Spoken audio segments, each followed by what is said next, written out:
Today's webinar is actually the third in our DNA of series. So we previously worked on the DNA of CFO, and then we did the CIO webinar and piece of work.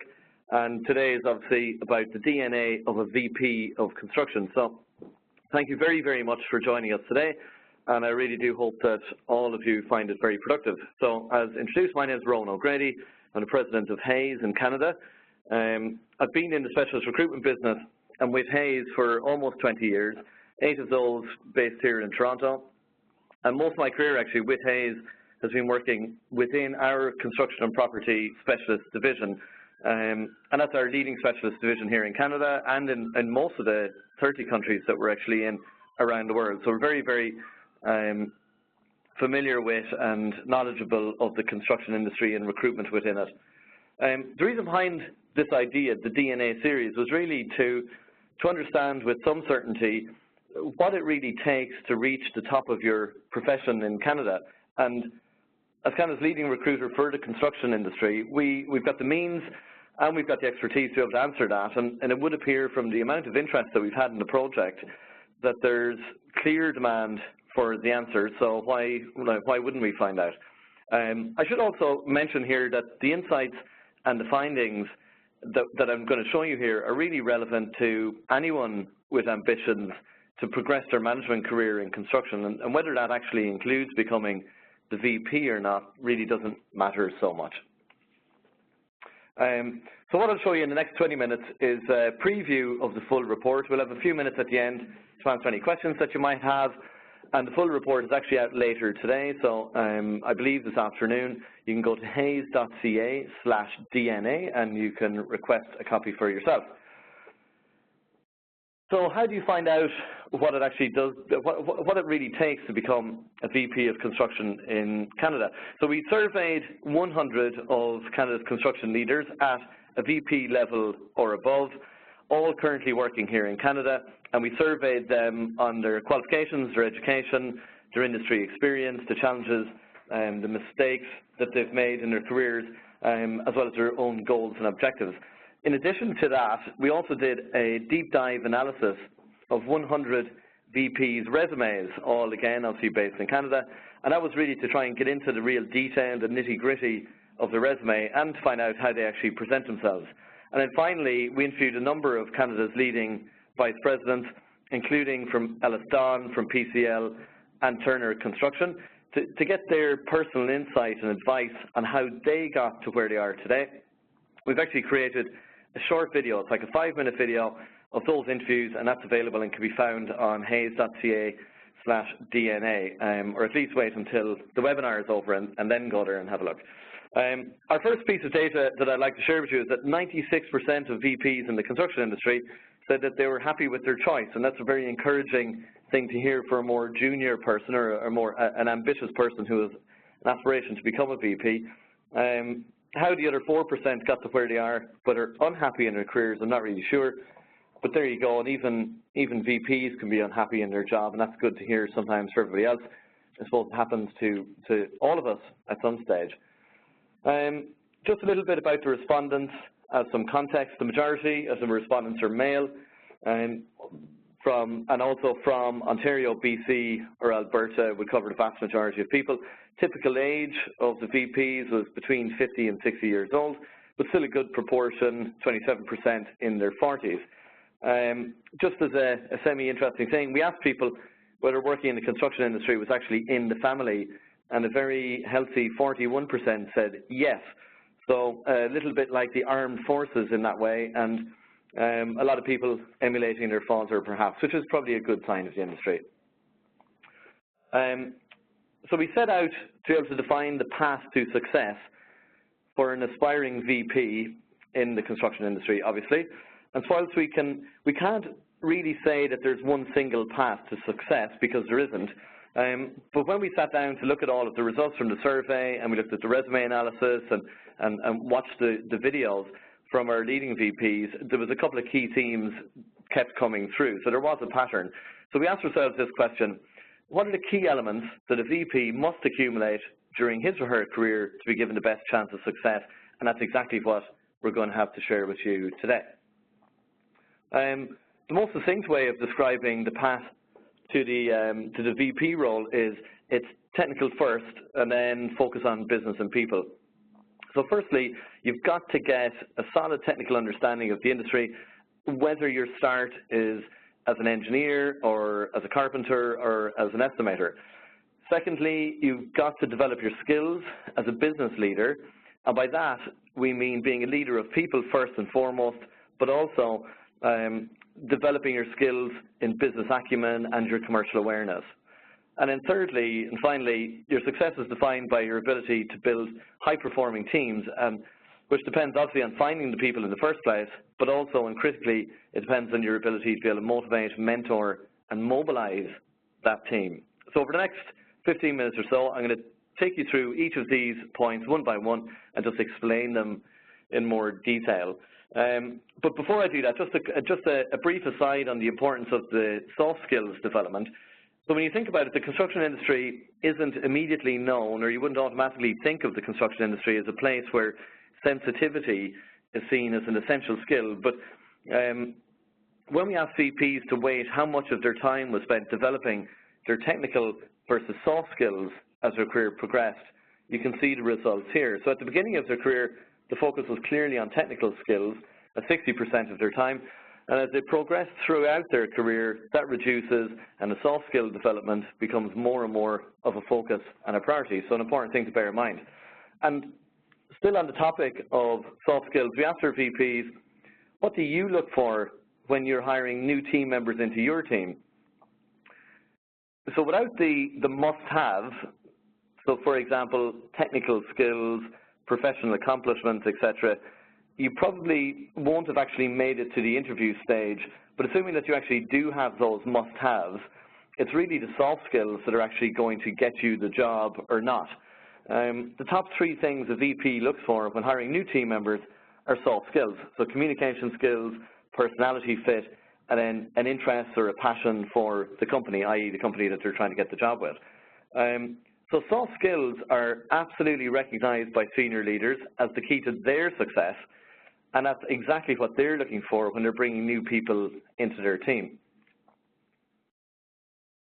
Okay, so as I just said, we've three elements of progression from the start of a career in construction to the VP level, and they are, number one, qualifications and experience, number two, becoming a business leader, and number three, building high-performing teams. So I'm going to just take a look at each of these one by one.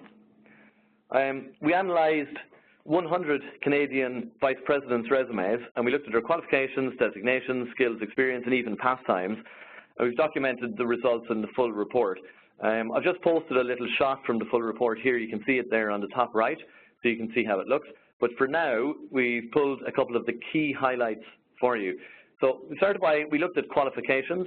There's a few qualifications that seem to be the most prevalent. Firstly, 70% of VPs they would list at least one certification on a resume, and that could be something as simple as the LEED or Gold Seal certification, but there is something listed. 28% of a Bachelor of Science in Engineering, 30% of a diploma in engineering, and then 27% have an MBA, and you would suspect that they got that MBA after they started working, I would assume. In the survey, we asked them then, what is the imperative qualification? Not just what do they have, but what do they believe is the imperative qualification for a role as a VP? And again, there's a couple of key qualifications came through, but there was no clear winner. So we had 31% saying that the MBA is imperative, 35% said it was the PEng, 25% said the CET. I do have a feeling personally that the answer to that question might be influenced a little bit by the qualifications that the person has themselves, but there you go. Interestingly, and I think this says a lot really about the pragmatic culture of the construction industry, and that is 36% actually said that education and training doesn't matter at all, and experience and achievements really are all that count. On exactly that topic, actually, we looked at skills and experience and achievements, and again, the full findings are actually in the report, but to highlight just a couple of key points here.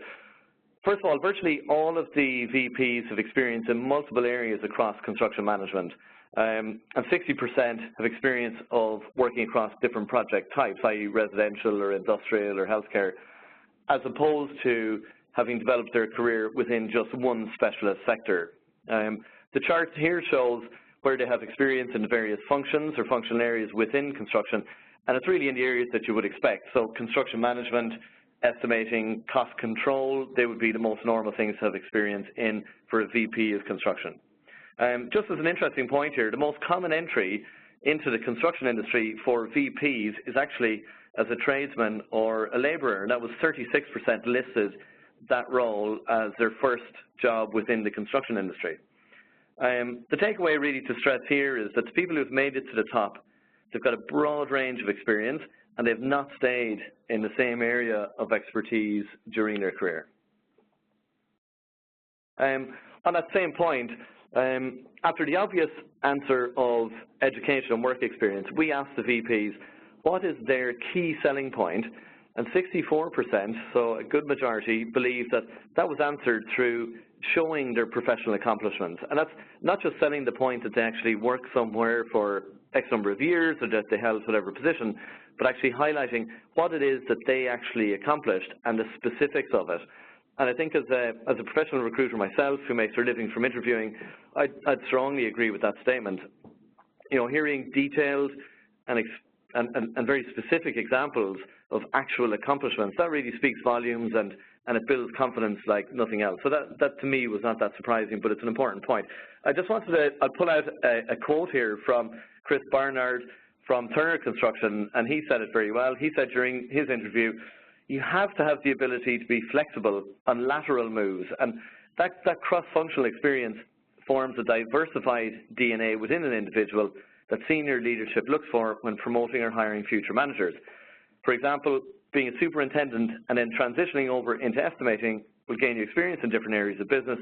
That positions you as a quality project manager moving forward. So exactly to the point.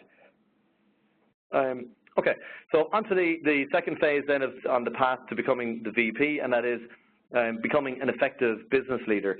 And I'm going to look at three key areas here. Number one, soft skills. Number two, commercial awareness. And number three, project management. So we asked, what is the level of importance that you would give to certain soft skills in becoming a VP? And work ethic was weighted at 60%, and that is not if you can actually classify work ethic as a soft skill. But in any event, VP said that a real key to becoming a leader for them is a lot really based on whether the individual is actually willing to put in the hard work and long hours. And I would say that most people probably listening on this call would agree with that statement. The next most important were attitude, people skills, and communication skills. And just on that topic, 20% of VPs said that they've invested their time and have taken leadership training or courses to help them develop those skills. It would appear that most VPs are extroverted, with virtually 70% classifying their personality as such. We also asked them to classify their leadership style, and 83% that they would have said that they have a friendship as opposed to direction-based leadership style. So, in summary on that, you could say, and this is generalizing, but just to help, a VP in Canada would be seen as somebody who's working very, very hard, somebody who sees the importance of developing their people and leadership skills. They're probably an extroverted person, and they'd lead their team with a positive or a friendly style. So a good almost vision of what somebody is going for.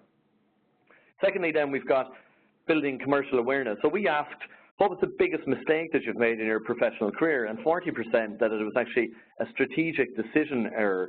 And then you've got just over 25% saying it was a managerial error. Interestingly, when we did this analysis for CFOs and CIOs, managerial error was the clear leader over strategic decision error. And my guess is that that could be because the people skills of your typical VP of construction may be better than a typical CIO or CFO. But also I think it's a reflection of the pressure and the uncertainty that really comes with the construction industry. So every project is different, margins are always tight, and then the industry is very susceptible to peaks and troughs of activity. So actually trying to make strategic decisions, it's a very, very challenging element of the role, and I think specifically within the construction industry. One of the VPs that we interviewed commented during their interview, they said the challenge is accepting what you can't control. You've got to be open to change and willing to adapt your plans and business vision to what's actually happening in the marketplace. By keeping an open mind, you'll see obstacles as opportunities and accept, manage, and overcome risk. So I think there's like almost a philosophical element to that, to decide, expect the unexpected, and that's part of the construction industry. 85%, 85% said that networking was extremely important. And as I mentioned earlier, showing the importance of commercial awareness and business acumen, 31% again said that having an MBA is the most important qualification. So it's a good reflection on how important the belief that commercial awareness is essential to the role of the VP. And then finally, the third phase on becoming an effective leader, we've got becoming an expert project manager. So we asked how long it took before they were managing their own project, and 30% said that that was happening after 3 to 5 years, or between 3 to 5 years, and then 20% said that that was happening anywhere from 1 to 3 years into their career. But in fairness, I think really a lot of that has got to do with the size of the projects that you would be managing, which can frequently be influenced by the size of the organization that the individual is actually working for. So, if you're not already managing projects in your first 3 years or 5 years, it might well be to do with the size of the company that you're working for or the size of the project. We also asked what was their biggest weakness, and the answer to that, I think, really shows the importance of project management skills, but it also speaks to the pressure that comes with the industry. So 25% of VPs said that procrastination was their biggest weakness, and almost 20% said that delegation was their biggest weakness. And in a project management-driven industry, on the one hand, that's surprising. On the other hand, it's not surprising at all. Only 12% actually said that the PMP was essential to the career path, but then 56% agreeing that some form of professional development was very to extremely important. Okay, so we're now on to the third phase of area development for VP, and that is building high-performing teams. So every VP that we interviewed, and you can really see this coming out in particular in the video interviews, said that construction is very much a people business. So no one's ever built a project, whether it's an office block or a hospital, on their own. So see, people are an essential part of it, but there's been plenty of projects built where there were lots of problems, and frequently the problems are simply about people. The biggest technical challenges can be absolutely overcome if the team is good enough, but it's the VP's job to ensure that the right people are on the team in the first place, and then that they're motivated and managed effectively to make sure that they're getting the very best out of them. So we asked, what was the single most important aspect of the role of a VP of construction, and here is what they said. So the top two were people management and strategic planning. And then below that, we've got, in order, we had providing solutions, problem solving, commercial awareness, and then communications. You can, if you group these together, and it's not a perfectly clean split, but you could look at the top two as being about building effective teams, or more to the point, what is it that we actually want to do? But then immediately, and of very high importance, who is it that's actually going to do it? So having your strategic plan is one thing, but then ensuring that you've got the right people and they're managed effectively to be able to do it is just as, if not more important, according to this. The second group then is really about business leadership, and then at the bottom we group the final two into technical knowledge. Another way of actually looking at this slide would be, it's almost like a development plan. So if you're at the start of your career, then the message here is it's the importance of the sound technical background and understanding. Or if you're at the mid-level stage of your career, it shows the next development steps that you'd have to take. So for example, you could build your problem-solving skills and your commercial understanding through just experience in different roles and on different projects. For the ambitious individual, really the short version of this is build your technical skills, build your leadership skills, and then build effective teams. Just on that topic of building effective teams, stick with it, that's far easier said than done. So we've just pulled out a few of the key patterns from the VPs in the survey and in the interviews on how best to actually do this. So the first one, it's all about fostering strong relationships. 60% said that the most difficult level to be promoted to was going from middle to senior management level. And that point's obviously very relevant to the person who's trying to be promoted. But as a leader, it's important to understand the need to foster those relationships with the people below you. So obviously, today's super is tomorrow's project manager, and you will need that person on your team. And secondly, you've got getting the right people onto your team. That was a very common theme on this topic with the VPs, and that's partly about getting the wrong people off of your team and not allowing them to fester and having them affect the team's ability, but it's really about recruiting the right people onto your team.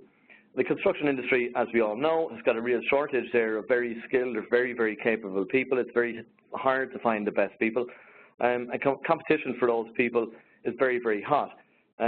So you really do, if you have aspirations to be a VP, you need to have a great network, and you've got to keep a constant search going on for the next great hire. But of course, that can be done for you if you know a very good specialist recruiter like Hayes, for example. And then finally, you also need to be a great people manager, and we've already obviously stressed that. Just one quote about people management I thought that was spot on from Chris Gower, who's the executive VP from PCL. He said, "One of my greatest challenges was managing people older than I was as I progressed throughout my career. To be successful, I had to rely on those around me and be confident in my decisions and be okay with the fact that I may not have all of the answers." I think that absolutely hits the nail on the head. Just as a slight aside, touching on the topic of recruiting new people into the organisation, we're getting asked more and more about recruitment through social media, or even starting to talk about, our digital recruitment strategy and what it is that we should do. My view on it is a recruitment online, and this is obvious, now it's far more than just about posting a job on a job board. And as the advertising mechanisms get more and more advanced, job seekers almost don't really need to search for a job anymore, because those ads are proactively coming to them through quite sophisticated and targeted promotion. And that's what the younger generation, or Generation Y, seem to have come to expect when they're not so much looking for a job, but nearly that the job would come to them, which means as an employer who's looking to recruit, you now have to be able to bring your jobs to the right people, which in a nutshell comes through three avenues, and that's through your social media strategy, your mobile and tablet strategy, and your online strategy, and of course, and finally, making sure that all of the elements of that plan actually complement each other and that it's consistent throughout. In short, my thought on this is that technology actually seems to have made having a solid recruitment strategy even more complicated and more difficult than before. And it's something I could talk about for some time, but this is not the time or the place to do it. We do not have the time, so maybe some other time. So I think that is, yes it is, yeah, that's everything on the preview of the report. Just going to finish with a very short summary and a couple of recommendations from our perspective as recruitment consultants. So our key findings can be summarized as follows. First of all, a sound technical knowledge is the basis to having a successful management career in the construction industry. Secondly, developing your soft skills, your commercial awareness, your project management skills is absolutely essential.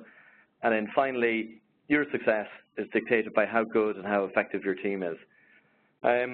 We talked about this internally, and we've come up with some recommendations, and you could look at these as recommendations to a budding VP, but really it's for anybody looking to progress their management career in the construction industry, and it's quite simple. The first one is be open to a broad range of experiences and projects. You can't plan out your entire career. Take opportunities when they come up, look at doing new things, volunteer for new types of projects, and even if that means a sideways move, that's absolutely fine. In the long run, it will pay off. Secondly, identify and emulate people within your organization who've got excellent leadership skills and excellent people skills. And if you can find a great mentor and somebody who's willing to take time to give you the benefit of their advice and their experience, even better. And finally, take the time to ensure that you've got an excellent recruitment strategy. And this obviously applies if you're in a leadership role already.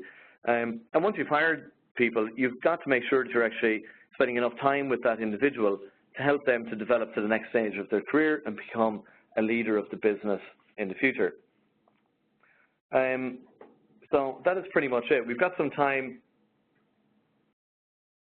to answer any questions that you might have, which I will try and open. If you have questions, you can type them into the chat box at the top of the, I think it's at the top of the screen. You can type it in. I can read out the question and then see if I can come up with an answer. But while you're doing that, just a couple of other things. So we've got Russell currently. Russell leads our construction business out in BC. He's on the line, telling me with questions that I'm not able to answer. And also we've got Thea Watson. Thea is our marketing director. She's responsible for all the research and the analysis for the project in the first place.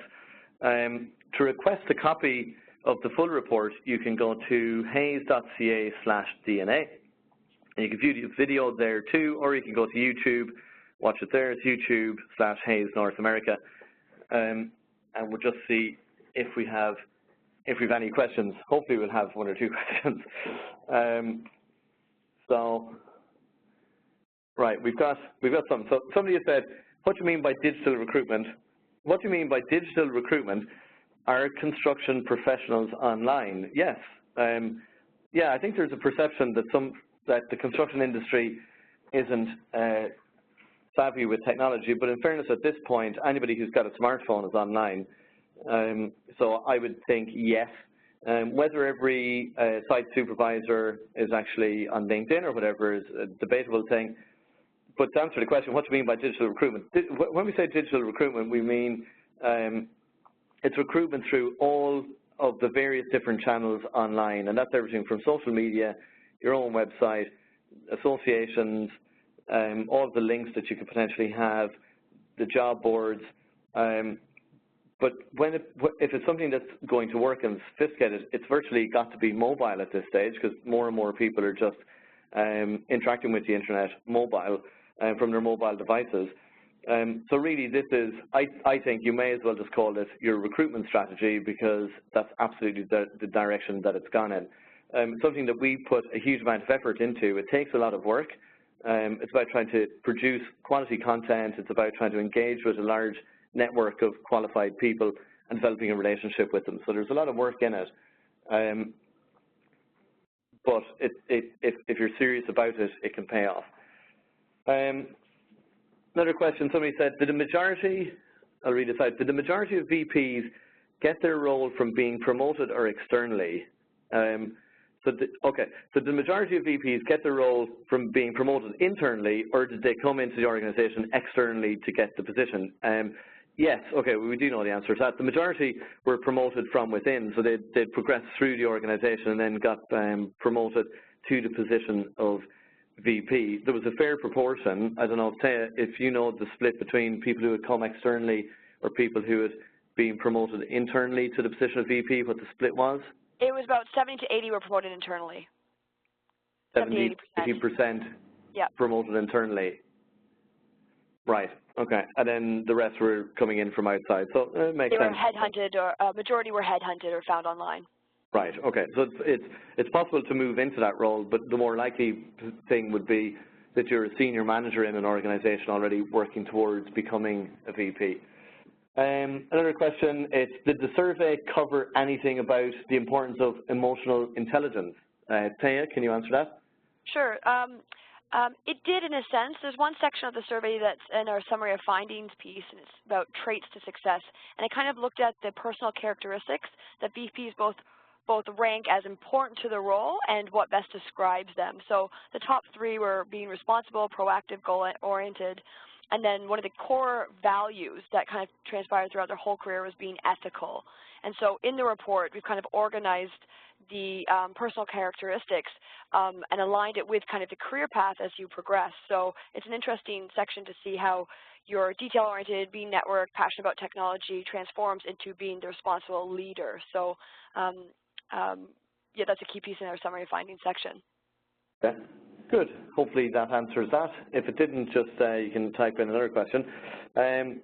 Does the report apply to all areas of construction?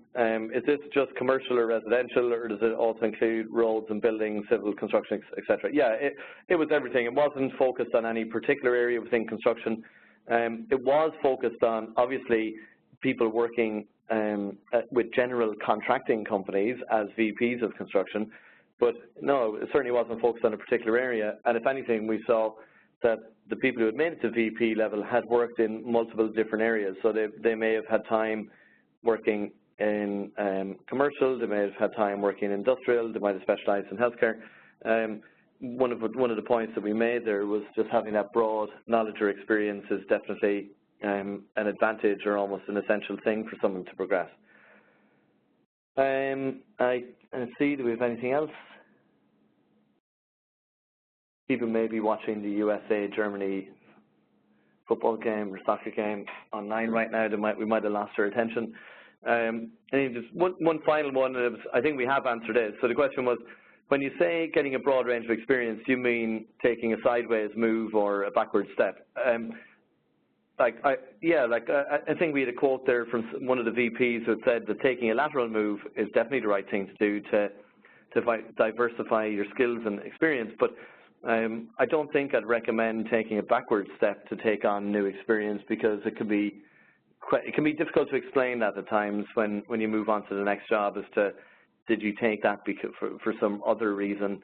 But yeah, I think being overly ambitious, particularly in the kind of first 5-6 years of your career, I'd say put that on the back burner and just try to gain as much experience as you can. And if that means moving sideways and doing different types of roles and different projects, that's absolutely fine, and it will pay off in the future. So, question is, there's another one. What was the average time the VPs stayed at each company? Okay, Thea?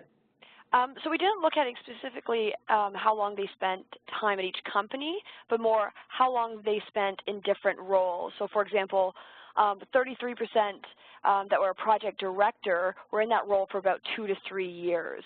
Another example, estimators, 34% were in that role for about 2 to 3 years as well. So the report kind of delves into the different areas in terms of their progression, and then how long they were in those areas for time spans. Right. It would be a good thing to find out, actually, to find out what was the average time at each company. Unfortunately, we didn't do that, but fair enough. Okay, and I think that looks like it's it. There's no other questions. So if there is anything that you want to ask us directly, you can email me, rowan.o'grady@hayes.com. Or send us an email, and we can help ourselves. See anything that you would like us to help with, we'd be more than happy to do so. So that concludes the webinar. As I said, we're putting a copy of the report on our website. We're also recording the webinar. This is being recorded, and we're going to post that. So if you're looking for access to the slides and the information, you'll be able to get that, plus the audio, which you can turn off if you don't want to listen to me again. But all of it will be available on our website, hayes.ca/DNA. And that is it. Thank you very, very much for your time.